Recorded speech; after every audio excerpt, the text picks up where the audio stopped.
E aí, galera, vamos às notícias recentes do mundo da Fórmula 1. Hoje, trazemos informações sobre os testes pré-temporada do Bahrein. Bora conferir. A espera acabou. Fernando Alonso entrou hoje pela primeira vez na Aston Martin em testes oficiais e completou as primeiras voltas da pré-temporada no circuito de Sakhir, no Bahrein, ao volante do novo AMR23, com o qual já fez um breve teste no dia 15, acumulando os 100 km permitidos por cada equipe para realizar um dia de filmagens promocionais. Alonso começou sua volta com a máxima expectativa e câmeras em frente ao box da Aston Martin. O espanhol, que este ano fará a sua 20ª temporada na Fórmula 1, sente-se em grande forma tendo em vista o início do Mundial, também no Bahrein. No entanto, para que sua nova experiência na Aston Martin não termine em frustração, a equipe de Silverstone deve confirmar o passo dado neste inverno. Após uma primeira volta de reconhecimento, Fernando saiu do carro para que os mecânicos e engenheiros da Aston Martin pudessem trabalhar no carro e até tirou o capacete para acompanhar a sessão,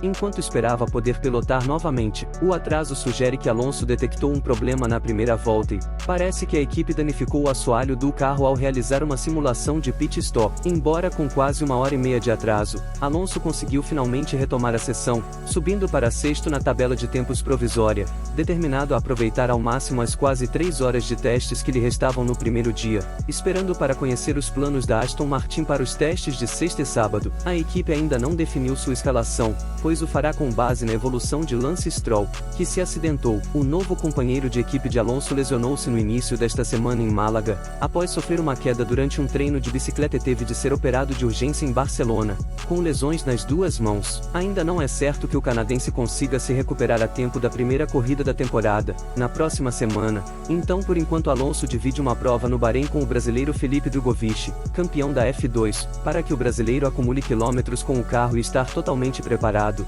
caso tenha que substituir Stroll não só nos testes, mas no início do campeonato. Esta manhã, Drugovich também não teve sorte na estreia e parou na primeira volta ao circuito, devido a uma falha eletrônica, que o fez perder 1 hora de treino e terminar a sessão matinal como piloto com menos voltas efetuadas, 40 no total, na 7ª posição e a 1,6 do melhor tempo provisório, estabelecido pelo bicampeão Max Verstappen com a Red Bull. À tarde, Alonso encontrou na pista os pilotos Logan Sargeant, Lando Norris, Charles Leclerc, Kevin Magnussen, Nicky de Vries, Esteban Ocon, Lewis Hamilton, Valtteri Bottas e Max Verstappen. O espanhol tentou minimizar os problemas iniciais para fechar a estreia sem maiores complicações. A Aston Martin foi a única equipe sobrecarregada com avarias e com menos filmagens. E aí, gostaram da notícia? Deixem seus comentários abaixo e não se esqueçam de se inscrever no nosso canal, assim não perdem nenhuma novidade sobre o mundo da F1. Valeu!